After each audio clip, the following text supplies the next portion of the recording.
Hello, Wild Wisdom Warriors. Hello, YouTube. Hello, shamans from around the world. Thank you so much for joining me today for my live journal. This is Lily Colasilva. Today is May 12th. So thank you so much, everyone, for joining me.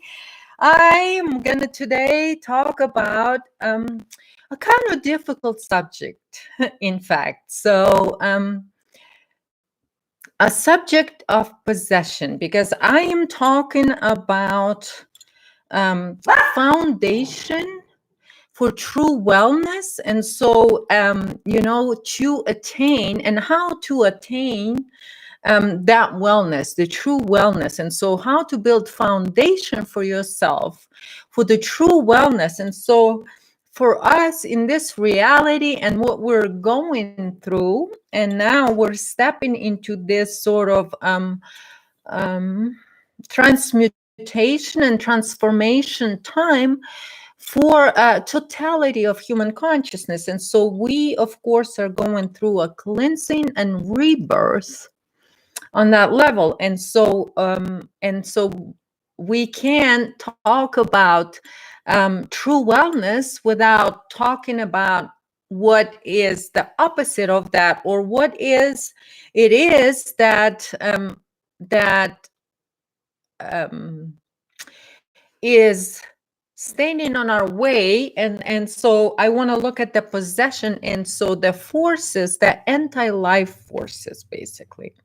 And so I want to talk today about these different forces, and so to understand how parasitic consciousness operates, because for each and every shaman out there, because if you are a true shaman, and you work on an individual level to help each and individual in one form or another, you're working towards helping individuals to attain that true wellness, or to be whole. And that includes the spiritual part. Okay, so you guys, dogs are saying hi. So hi, everybody. Hello, darling. All right, I just went on live. Okay, so I'm going to talk about a little bit what I'm drinking.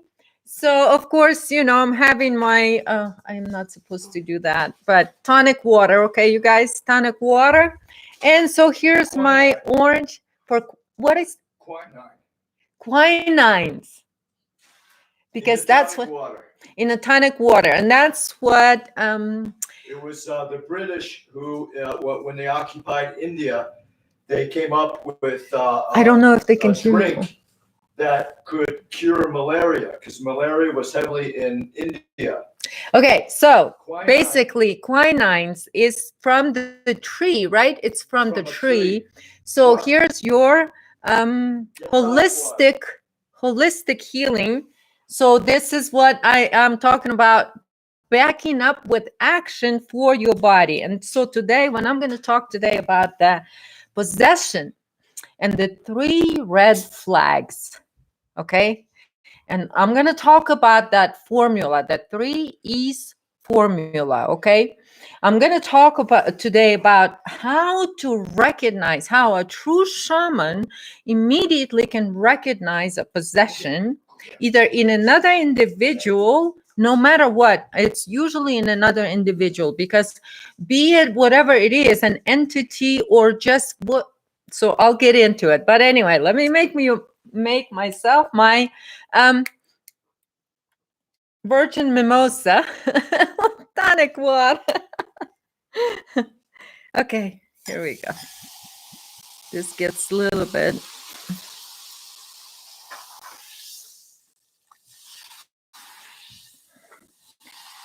It's a little bit too. Okay, thank you. All right, hello everyone. Oh my God, Diane, Anna,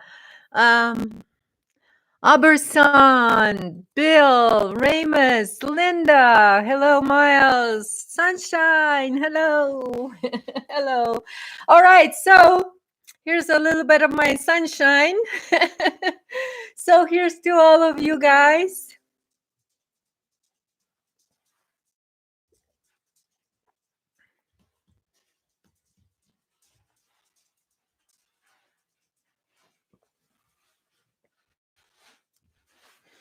Okay. And today, for this subject, I also brought my friend, my little friend, my little friend, my little friend, for this subject. My spirit animal, you can call it that, or a totem, as like we talked about it last time. And so I want to, I kind of wanted to make sure that, my spirit is here, right here. So anyway, hi, Santo. Great to see you guys here. So let's get into this. So what I want to talk about in these three red flags and how to recognize something, in and it's not, I'm not going to be, this is, look at this as my own individual. Why don't you open this in front, show your friends as well. This is dated Mother's Day gift. No, you're not going to do that. Show them. You can do it online. All right. Okay. Right now? Yeah, why not? Just Oh my tell them God. what happens. Just open, show them what it is. Before you open it, show them what it is. Why? Well, I can't show them. I can't show them because I don't know. It's not bikini underwear. Don't worry about it. Well, maybe it's worse than bikini underwear. How do I?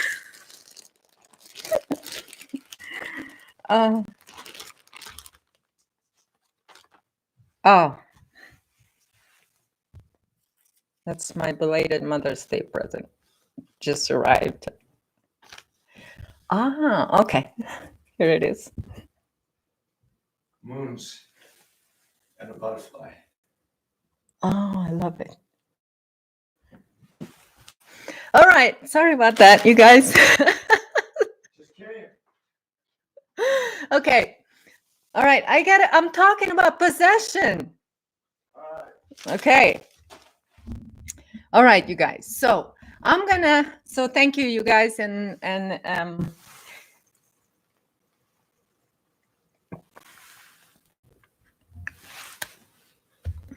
thank you, guys. Oh, it feels so good. The fabric's so nice. Okay.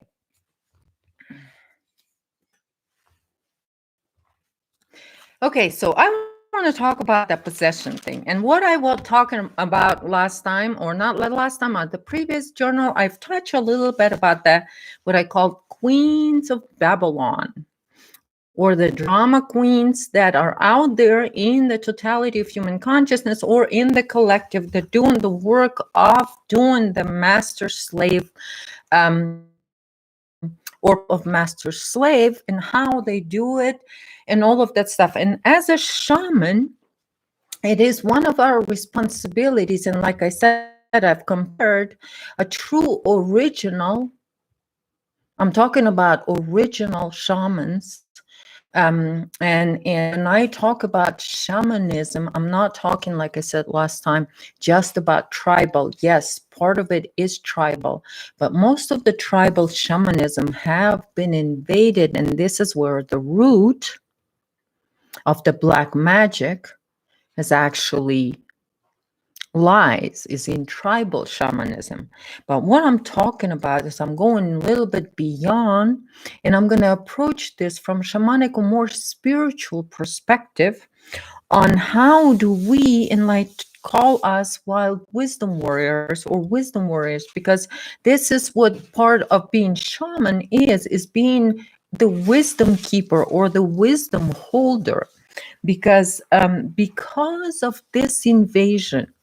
And just like in every sort of culture in tribal shamanism, like I talk about, that was predicted, this cleansing and transformation and transmutation will take place in our reality.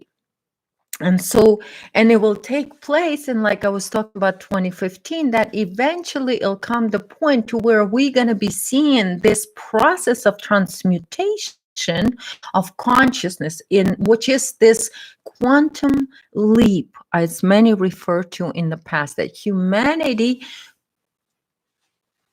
together as humanity will take this leap.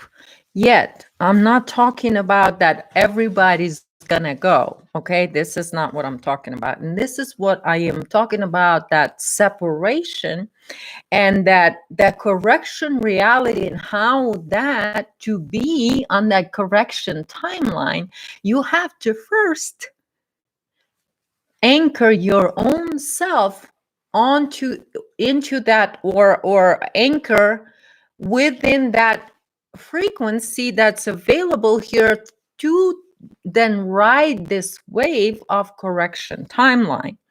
And then the other timeline, that's dying timeline, on the or the transhuman timeline. And so that's the invasions, that's the parasitic consciousness that is dying, because it cannot, and because this is the separation sort of process. And so the reason why I want to talk about this today, and talk about possession from this more of a ancient shamanic wisdom sort of perspective, and look at it from this spiritual sort of point of view. And recently, we know that there's so much of the information about the quantum leap and what it means. And we talk about our DNA, and that divine DNA, the 95% of junk DNA, what it truly is, and all of that. And that without accepting that true God within, when stepping and taking a responsibility as a creator being in human form, you truly cannot have the foundation on true wellness, or build your reality on trusting yourself, or build your reality on the stone. So you build your reality, or your house on the rock, like it says in the Bible, right? And not on the sand. And so you're unbreakable. Okay. And so what I want to approach today, and this red flags that I made a few notes here today, to kind of go. This is going to be more about for you guys to just really, you can apply what I'm going to be talking today. I'm going to approach this from a personal level. Okay, so I'll show you this from a personal level, where I will share my own personal experiences. Okay, and that's basically that's the only way I know how to sort of learn about something. So think of it as educational. We got to learn then. So for us as shamans, I said, you cannot be shaman if you're not standing on this true wellness yourself, on the foundation of true wellness yourself.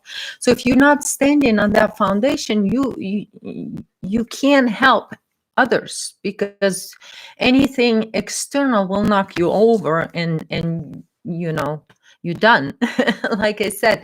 And fear is always a weapon, but I'll come back to it. So what I wanted to do is show you the personal experience, and that, like I always say, when you experience something, and when you come to realization of something, right, you learn something, right, and then you can share, because the others can apply that to other things. And so since we are now stepping into this stage to where we're going to see so much of this invasion or infection, in which we see um, uh, sort of being manifested, and I've touched on that. And so but we're going to see this sort of how it is applies, and I'm going to also sort of touch this, how it applies to a group think, because you guys know that transhuman agenda, it's a group thing. It's a collective entity possession. So to understand a collective entity possession, which means God programs and all sub programs and archons and sub archons and on and on and on, and the demon dimension and all of that stuff. This is all part of sort of that timeline. And so we have to understand it's a parasitic form, okay? Parasitic form of consciousness. And we are going through the transformation of consciousness, okay? And so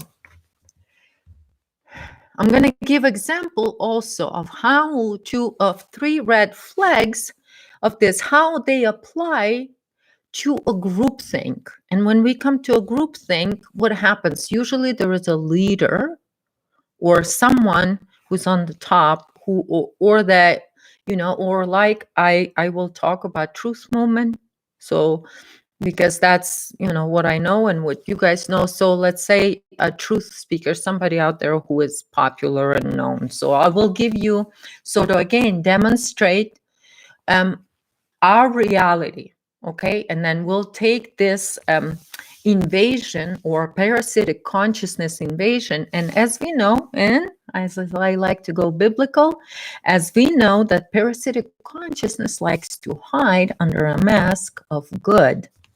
And how it does, and here in today's world, we know so much in many times, and in the past, you guys, I had said that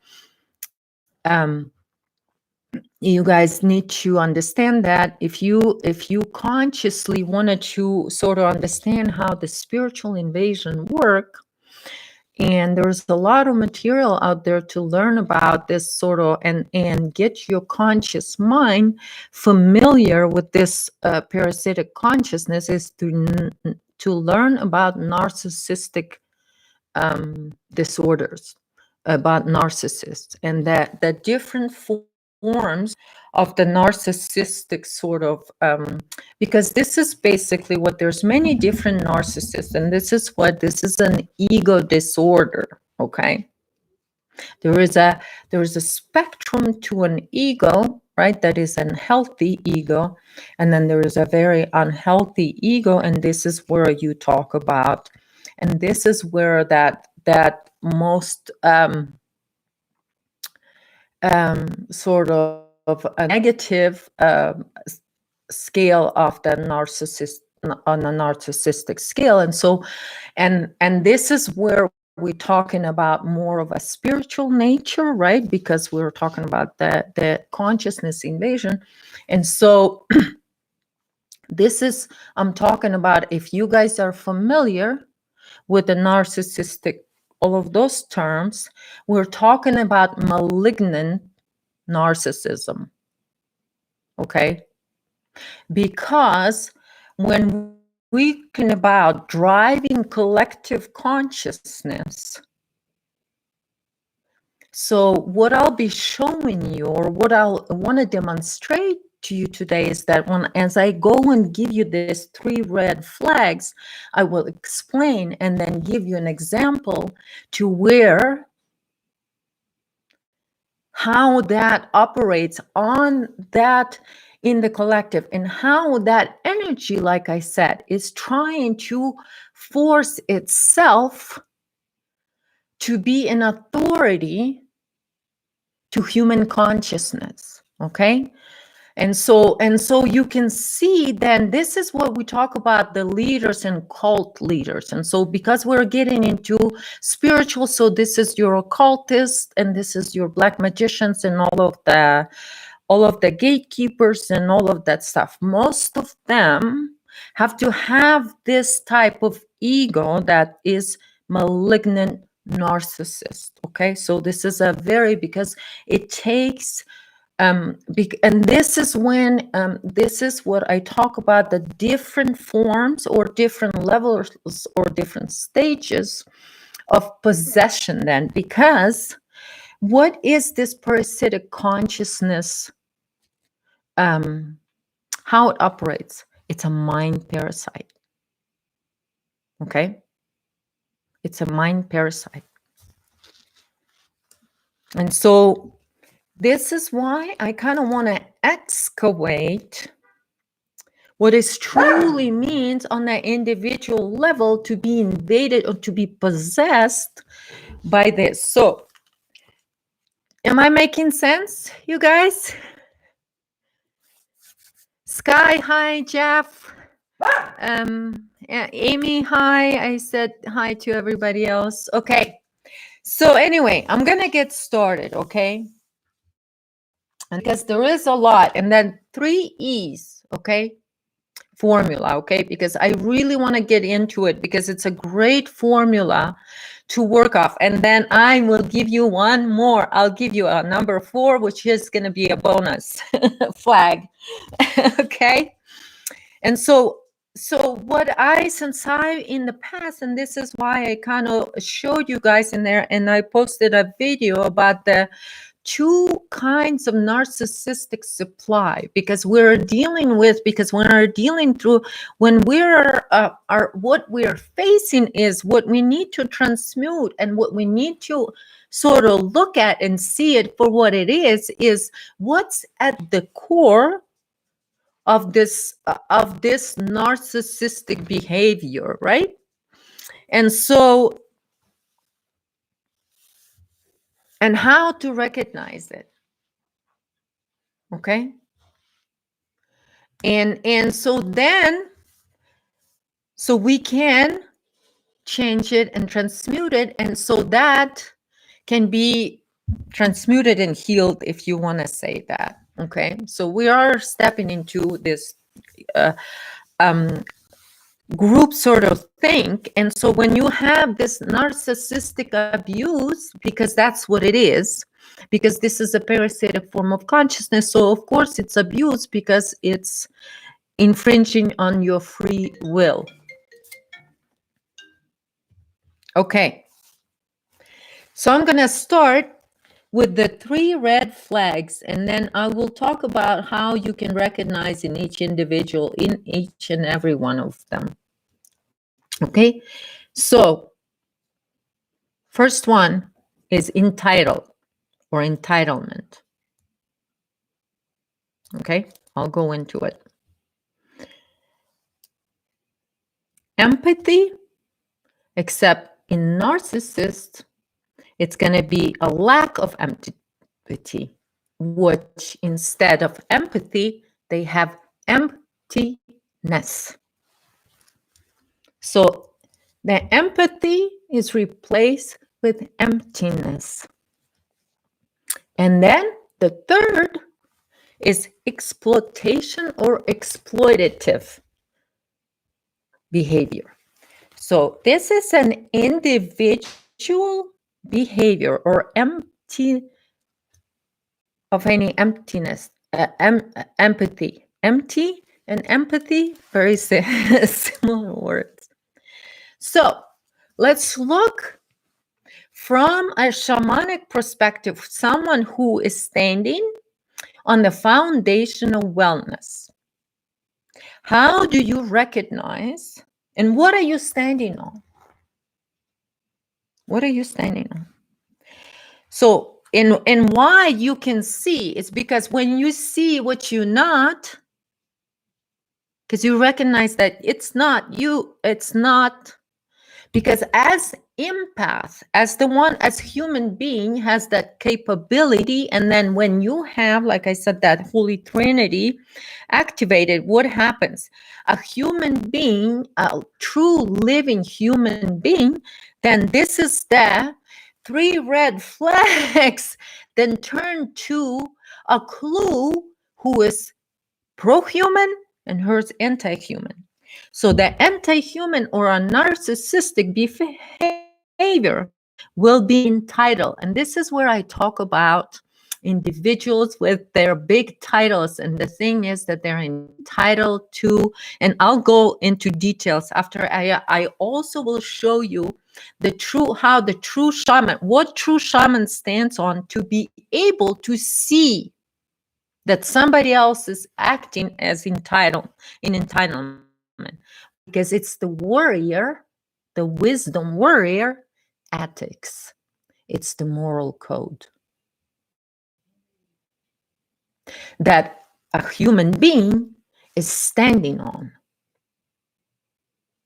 That's the wisdom. The true wisdom is the human morals. Okay? And so, where a narcissist will behave as entitled, and here comes a human morals and ethics, will be all human beings are living souls and are living spirit. Okay?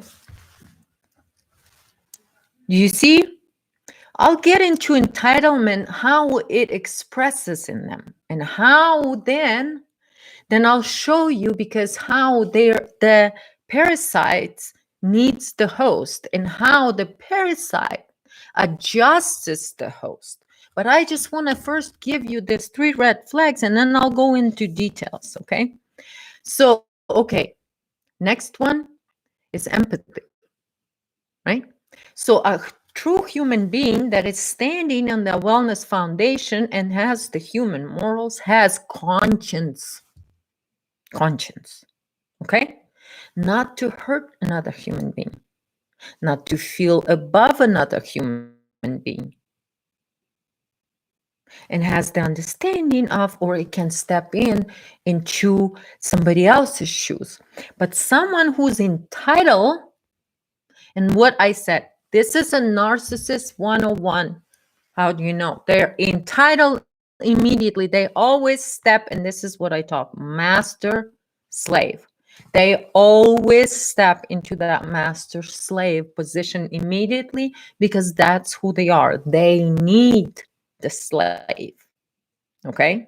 And this is why when you, and so on a personal level, on the individual level, okay, since I'm going to go one by one, let's just start with this.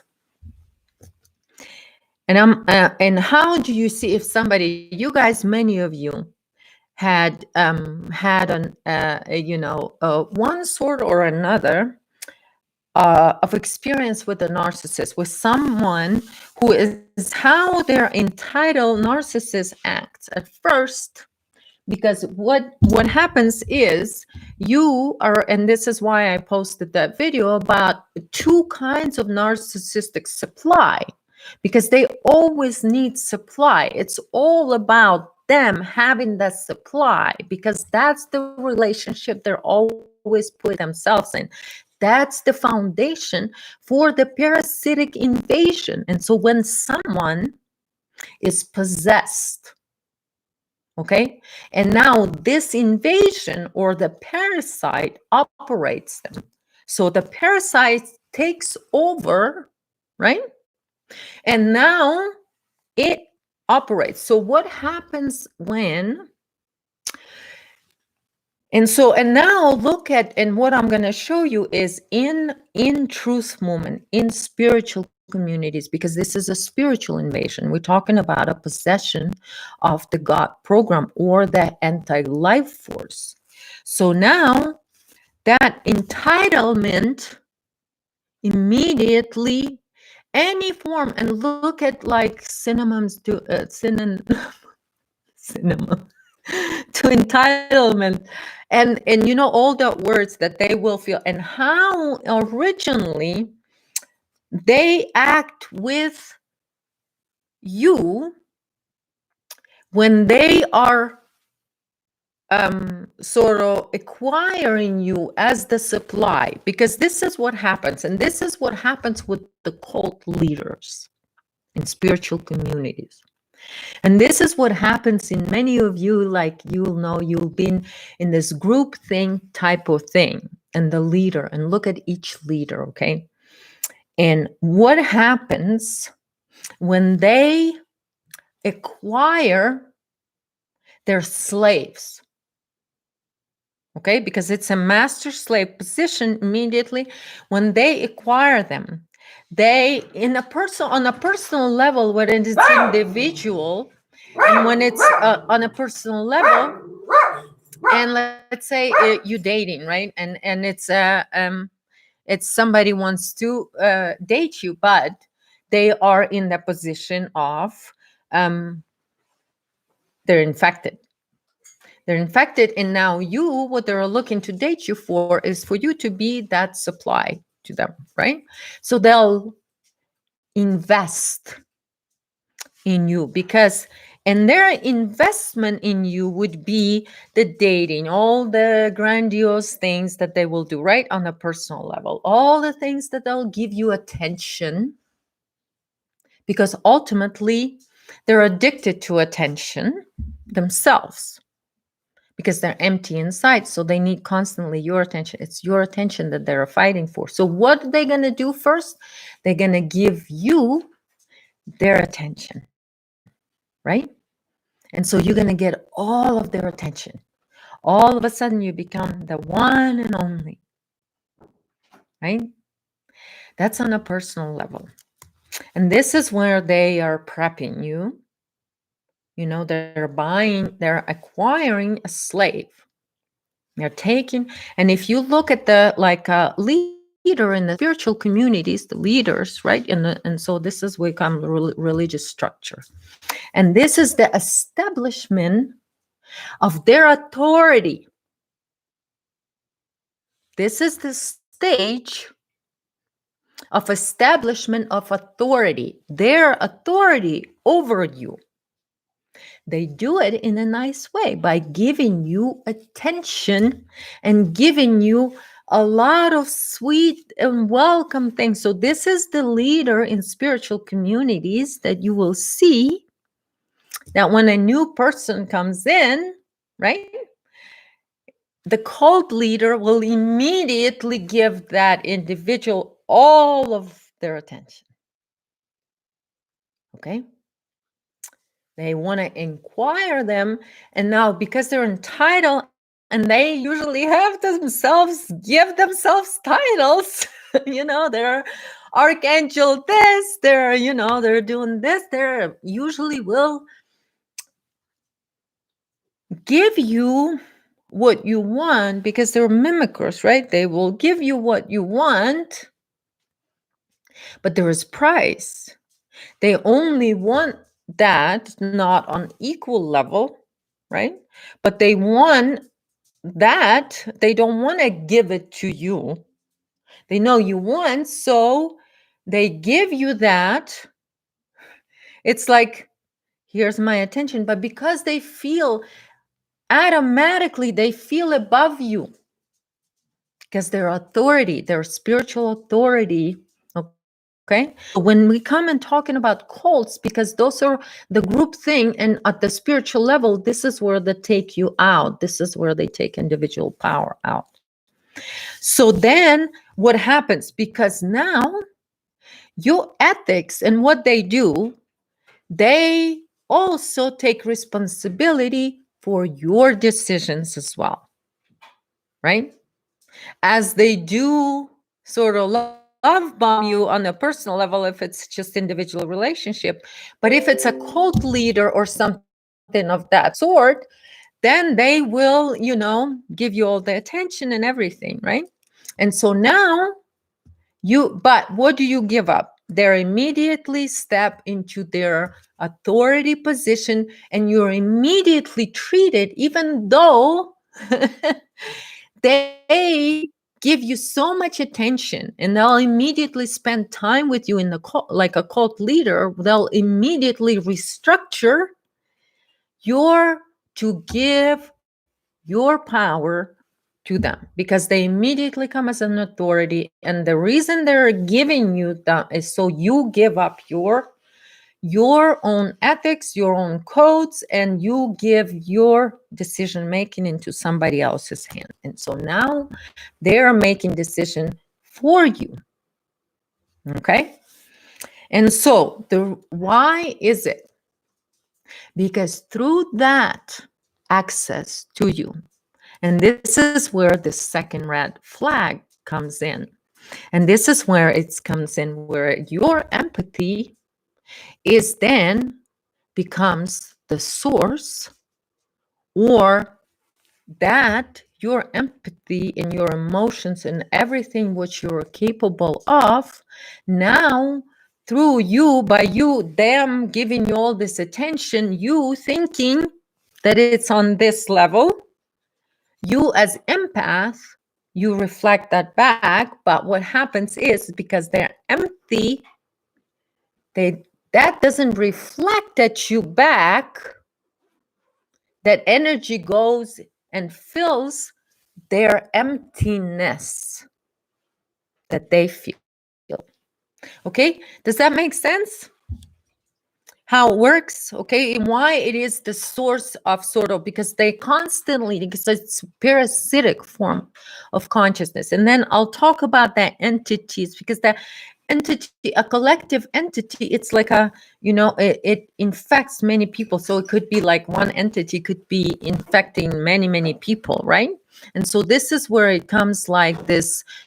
Religious leaders usually, and I was able to see this for a long, for most of my life, is that they would have, there is a different collective entities, or than that person I'm talking about, the malignant narcissists. Okay, so but for now, this is like, if for someone, then if they need constant sort of attention and admiration and all of that from you. So now, when the establishment of that authority happens, right? Once the leader of the cult group had, anchored the member of the cult in, this is when that exchange starts. Now the leader is controlling that individual's action, everything. Okay, and this is where they sort of have to flip to where you become, and this is why I posted that, is about two different kinds of food source supplies. Is because positive and the negative, and the malignant narcissist will use both. Okay, they will use full spectrum. Okay, and this is what I talk about when I talk about spiritual invasion and spiritual possession. And so those are the possessed. So this is, so once they settle you in, that's it. You're a slave. Now your empathy belongs to them, and they take it the way they want it. And the way they want it, and the way it's most potent, is if you willingly give it to them. Now they settle you in, they give you the attention. Now you owe them everything. Now everything is, the energy flows that way. Okay, malignant, yes. Okay, and so this is basically why they search. And so this is why you will see that many cult leaders, okay, they will have a partner. Okay, and why they will have a partner, they will give so much attention to someone who, like I said, who is a very great empath and can generate a lot of energy for them.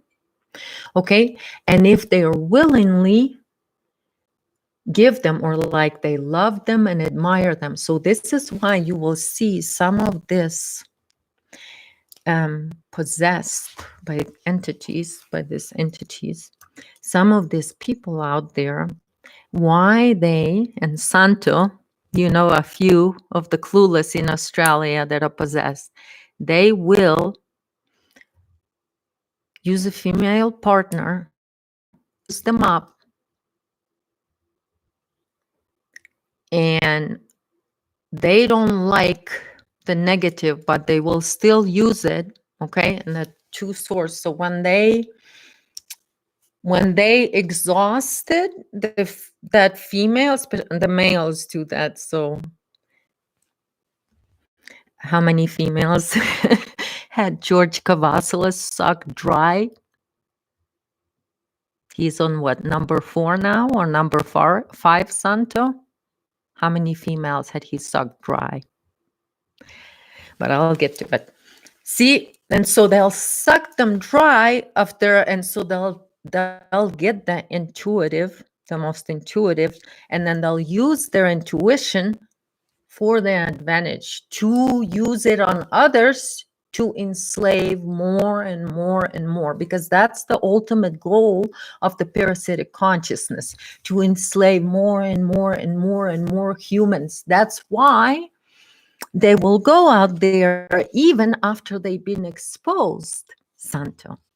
This is why narcissists, they will go, because they also love, they will take the negative as well. And this is why I say, because that's what makes them special, is that willingly give them admiration and all of that stuff. But I call them out by the name, and I say the reason why I call them out by the name and make them feel extra special. But what I do, I feed them vinegar. I feed them vinegar after that. They don't like it. They wish I would go into that anger. But I go in laughter when I talk about them. Right? So that's the difference. But what they do is that, but they still will feed on the negative. So, and they only decide because they're the authority, right? So they decide when they're finished using you, and when they're finished using your intuition, and when they're finished using your empathy, when they're finished using you, when they suck you dry, then they will go find, another source for that admiration, because now, especially the cult leaders, the ones that are possessed by this extremely hungry entities, right? They really, really want to manifest, right? And so what happens is that they will immediately go, they need somebody to admire them. And so as soon as partner starts questioning them, right, in anything, then they go and they start this process of devaluing, because now all of the attention that they give in the beginning of relationship, they have to take it back too. So you can't take that away from them. They own that process of devaluing. If somebody wants to leave, they can never allow somebody else to make their own choices. They always stand in the authority over. Even the ones that leave, they will still use them, but they will now still take them. And this is like a second kind of source food. So instead of going to, 5-star restaurant now to have that female partner give you love and admiration, now they will take the pain and the suffering, and so they will inflict suffering because it's still feelings and they still food for them, and they take that and it still fuels them, because now that's the fuel. So now they that negative, so the malignant narcissist will spin the negative just as much as the other side. So they will feed just as much. So they'll make you suffer and suffer and suffer. Okay? So, and they'll feed and feed and feed. So they'll do extra. They'll add extra pain. And you understand, Santo, what I'm talking about. You've seen George do it to his females, and it'll suck them dry even through that. After they say, I don't want to have anything to, it's over, done. But because of the entity possession. And so the entity gives itself away by what it does, okay? And so when the action is like that, and so now, and this is where it commands that flag, it will make them exploitative. Exploit everything. So meaning take, take, take, take, take. Okay? And this is where they will exploit, and a lot of times even before, and as many of you will see, or some of you that went through your relationship breaking up with a narcissist, that devaluing process can last for years and years and years. Okay. And this is where they, in the value process, right, they still will exploit you, but now in through the negative. Okay. Through the negative. Okay. And so now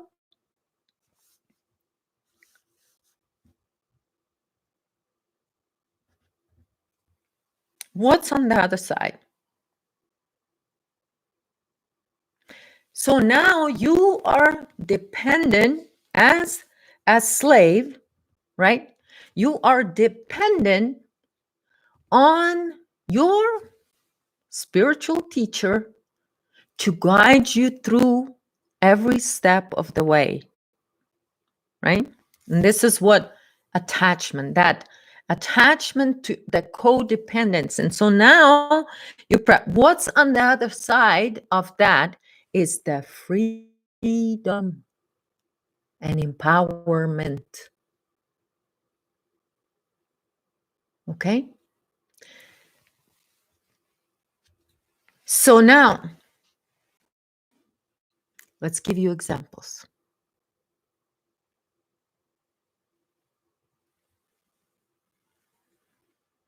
Let's give you examples, okay? When in the beginning they give you that attention, and so let's look at some of the people that even I had sort of talked about that are out there spreading this techno spirituality, and what a truly this possession is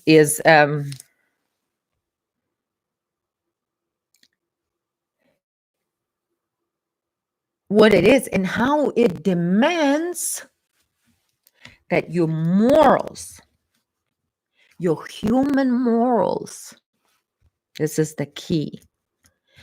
And this is why I'm talking about the cult, because this is cults, occult, and the spiritual teachers out there, and the truth speakers out there that speak about the spiritual world and all the, spiritual teachings and all of that. This is what I'm talking about.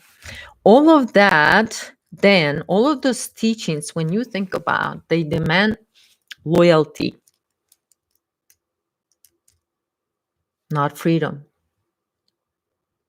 Loyalty is enslavement. So what happens is, then what happens with this empty, that have no trace of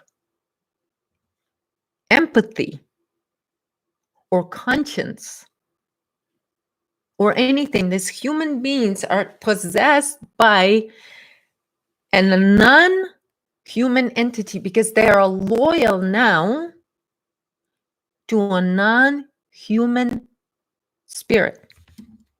They're not loyal to their human. So this is where the freedom is taken away. As soon as you exhibit the loyalty, you've come under their authority. Now they own you. Okay? And so this is this is what they do to submit. Like I said, what does David Icke been doing for 30 years? He's submitting you to that authority, to that reptilian authority. He keep telling you they are the authority. Okay? This is what they were talking about. And so again, then they are this kind of leaders, the narcissist leaders, right?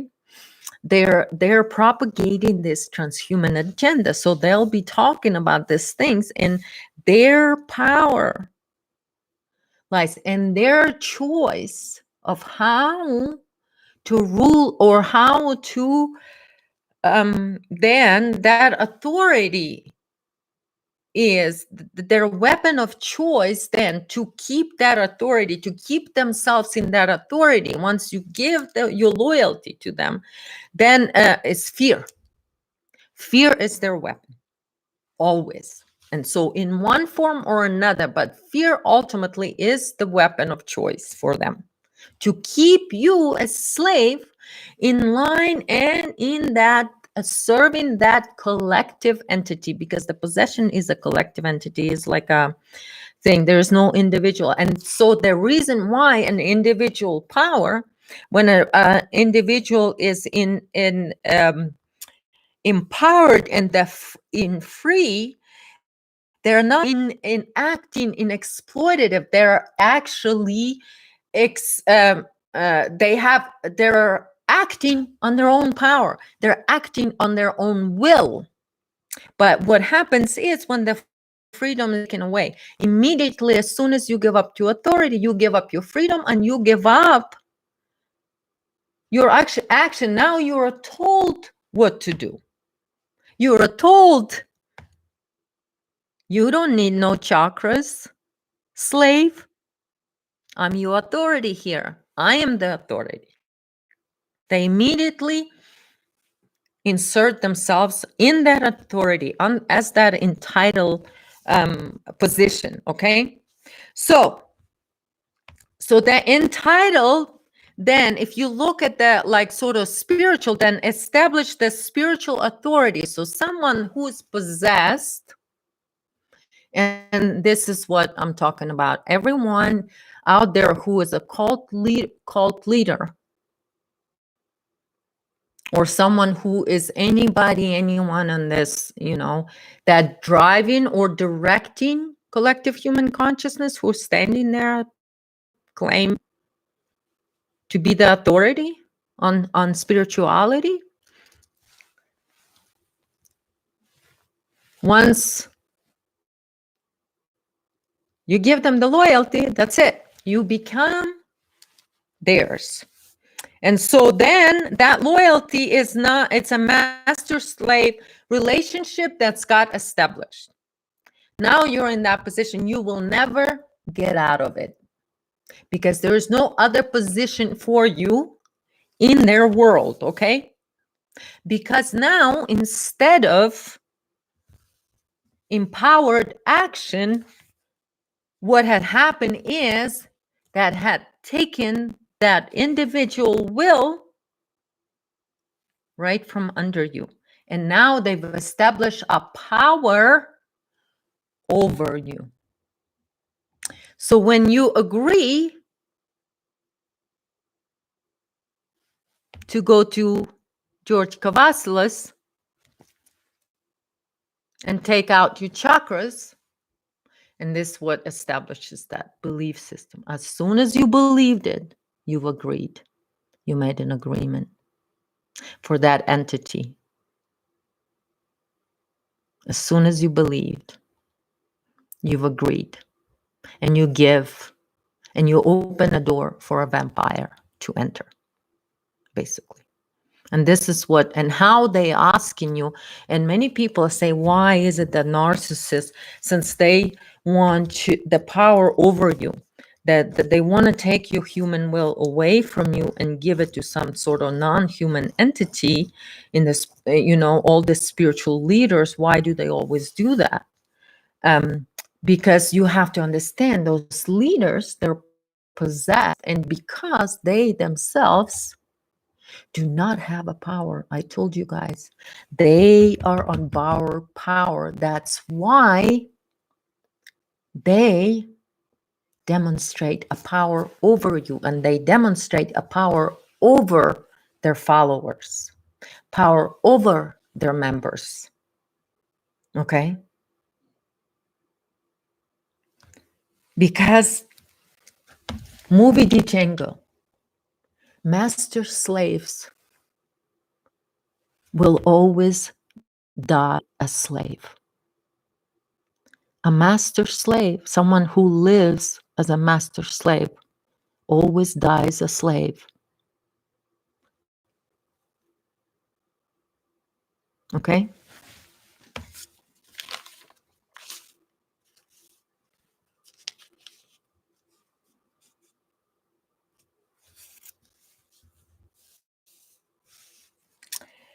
Okay, you guys.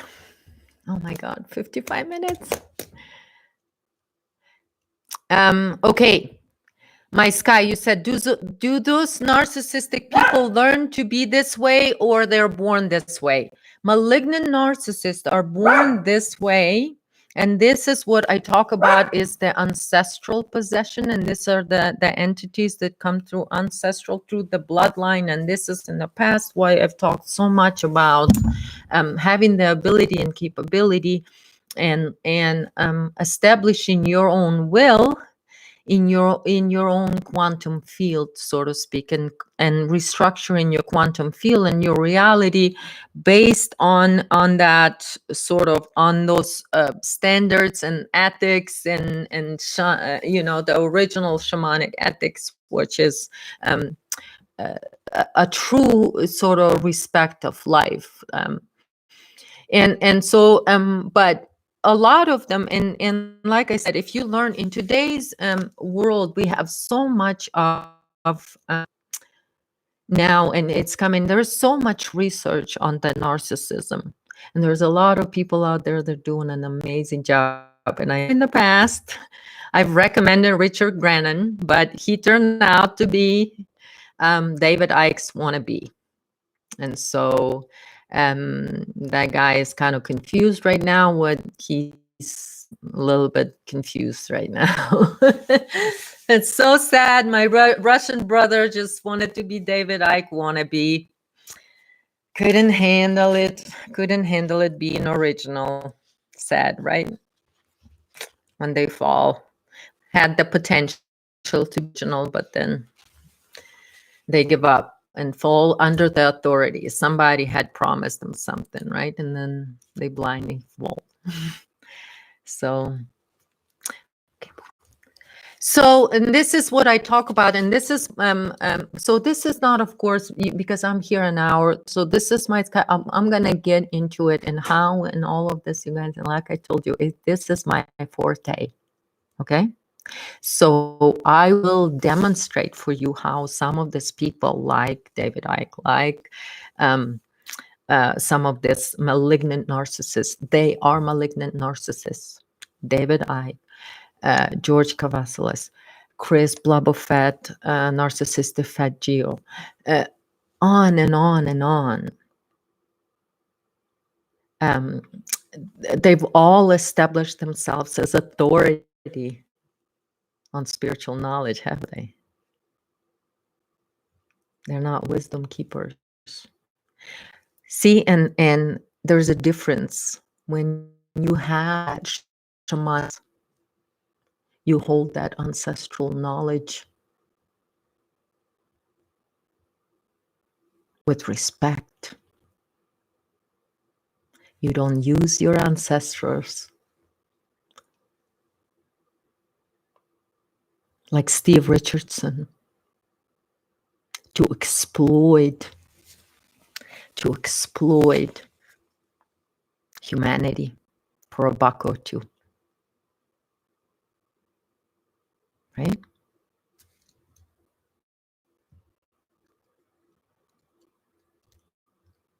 But if you're a malignant narcissist like David Icke, then what you will do, you'll gather 70,000 people in one room to tell them the same thing you could have told them online, but you're going to charge them $100 a ticket to line up your bucket, when instead, what could you've done to stop the cycle of abuse on a collective level? The abuse, stop the blood flow, stop the blood market. Oh no. When you David Icke, you go to Ukraine and you make a deal with a company that the world thinks that it's an energy company. Burisma is an energy company in Ukraine. Oh yeah, it's an energy company. What kind of energy are we talking about? blood, innocent blood. There is no gas in Ukraine. There is no oil in Ukraine. So what energy is Burisma Energy Company? What energy? And why is it so big? What energy? Vampiric consciousness. Energy. So what do you do when you're David Icke and you're a malignant narcissist? You exploit humanity's suffering and you line up your pockets because your solution is come to see me. No. Stopping the blood flow is not the solution. But the solution is give some money to David Icke. Because they are on borrowed power. They're all black magicians. They're all possessed. And they want you to willingly do this.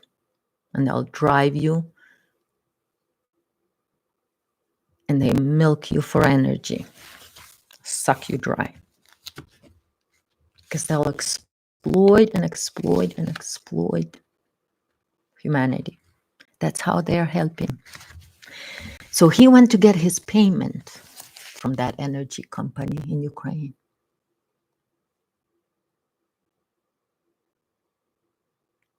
That's what they do. That's what he's done for 30 years. Feeding you fear. But you know what slaves do out there? They come and they trying to protect them because this is what slaves do. It's sad, but that's what they do. And so this is where it comes then all these other people that are right now out there talking about what is happening to children. And like I said, you will see immediately, if you're standing in the true wellness, you will see those people are possessed by these forces. These are the anti-life forces, and they're basically using the suffering of humanity to benefit financially.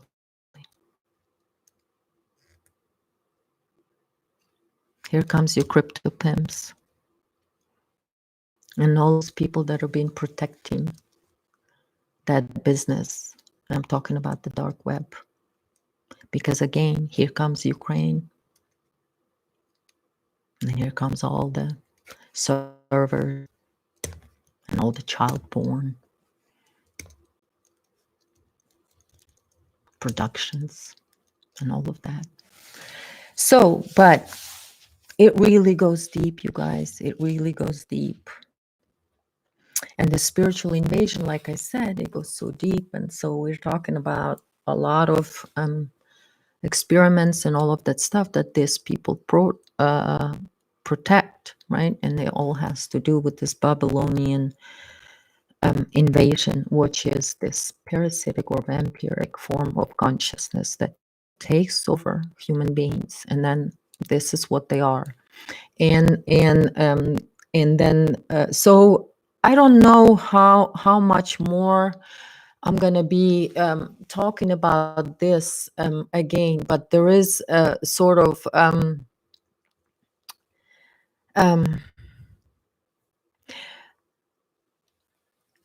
out of shadows, Diane. Yeah, it's one of those блядских ЖД that just wanted to use that to exploit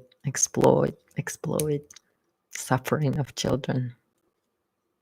And then they have to redirect from their masters, because that there, see, like in Django, it's such a beautiful movie.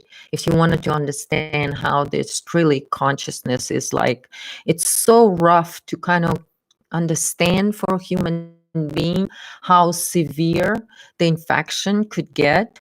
But like if you look at that Samuel Jackson's character, this is as severe as it gets. It's someone who's completely taken over, but that whatever, it's an ego sickness. So it's a very sick thing. And so that whole thing, Diane, with them, and it's like right, they've used and abused a lot of thing, and they used my what's his name.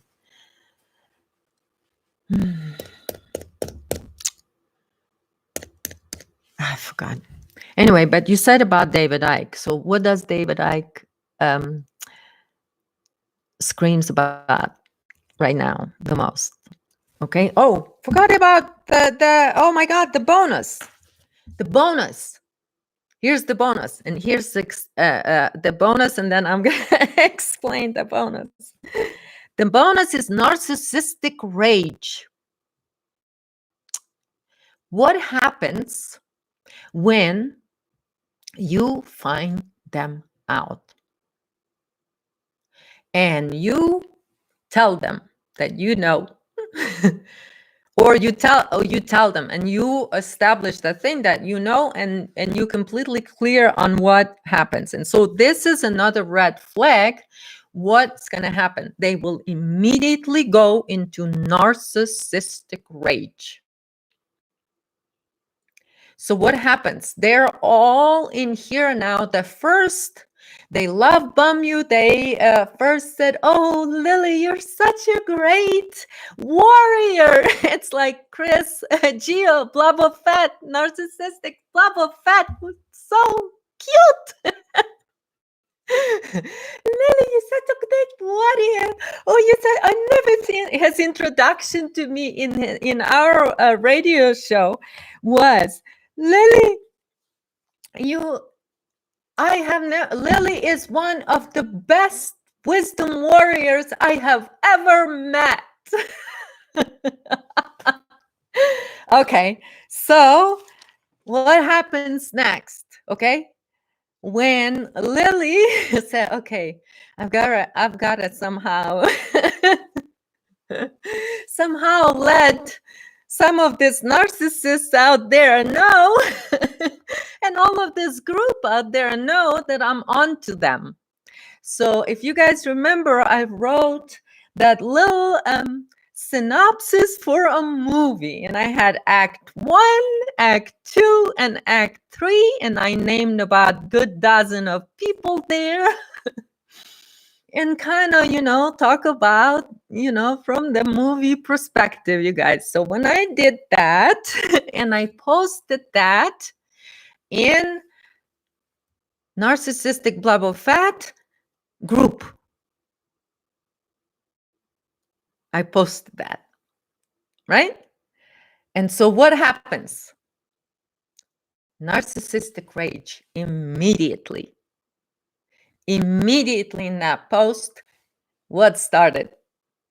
Lily is addicted to cocaine. Lily's snorting this. She's doing that. And I know that she is this. And then blah, blah, blah. And so what happened with another malignant narcissist, Thomas Williams?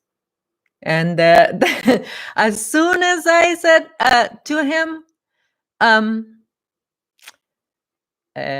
well, your universal console is babbling like retards.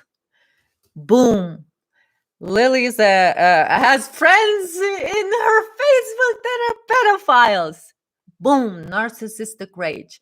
They can't help themselves. So if you're not sure and you want to know, poke at them and let them know that you know.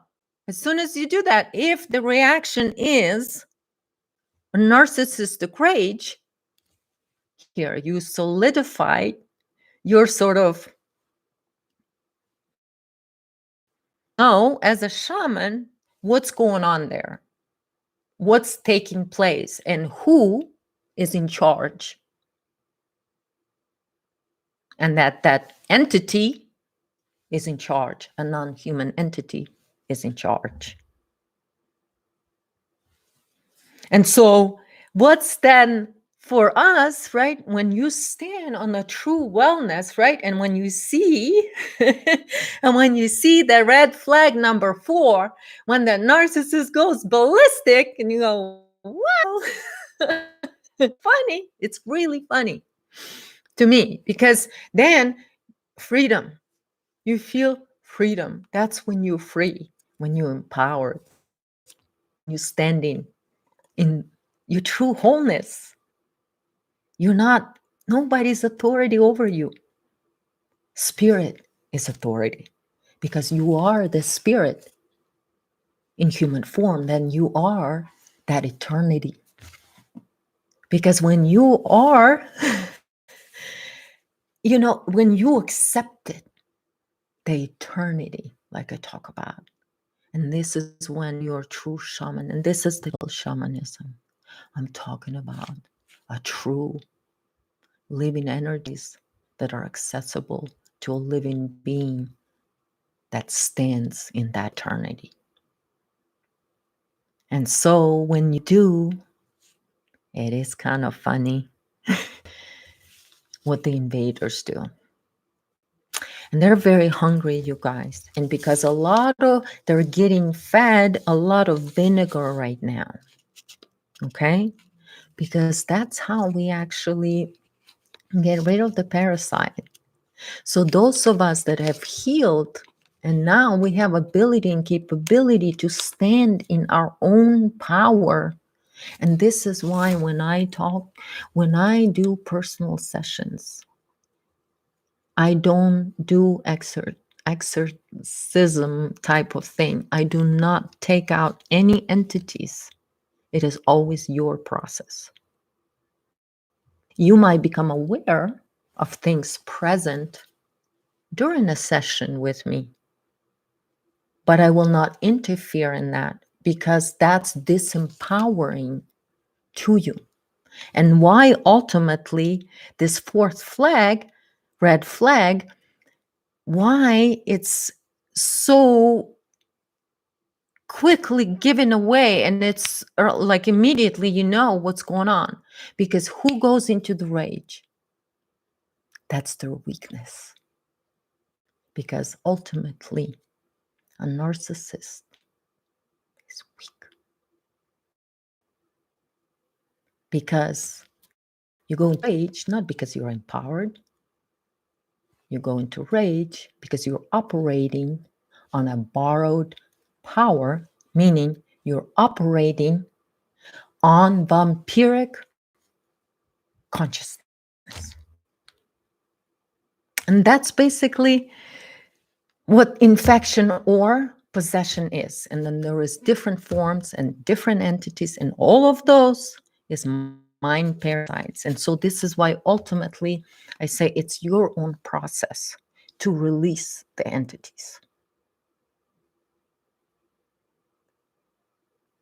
Because then, only then, this is how you reclaim that power. Because ultimately, when you give up and you display, and you need to display loyalty to your authority, and you give up to that authority and you become the slave, you lose your freedom. You're disempowered, and ultimately you're disempowered. And so to reclaim your power, because so then you can take your own action, because your power is your will in action. And so to reclaim that power, I, as a true shaman, having an ethics and code, I cannot go in and disempower you and not give you the ability to stand for yourself from within, to accept your eternity. Because as soon as I say, oh, I'm going to do it for you, I disempowered you. And so this is why in my healing, in my sessions, what we do is I just show you what's there, and I facilitate for you to see what's there. So then you can make the conscious choice to activate your own will and to act on your own power. And that's ultimately, that action then is what returns your power. So, and this is what wholeness is all about. And this is then you standing in your eternity. Then there is no authority over you. But then you look at this clowns out there that claim to have spiritual authority over you. Oh, try, little bitches. You're on borrowed power and on borrowed time. So I'm going to end on that. There is no place for that type of reality in divine human reality. So I love you guys so much, my shamans. I thank you so much for being here. Until next time, you stay all wild out there. You are the wisdom holders. You are. Love you all. Bye.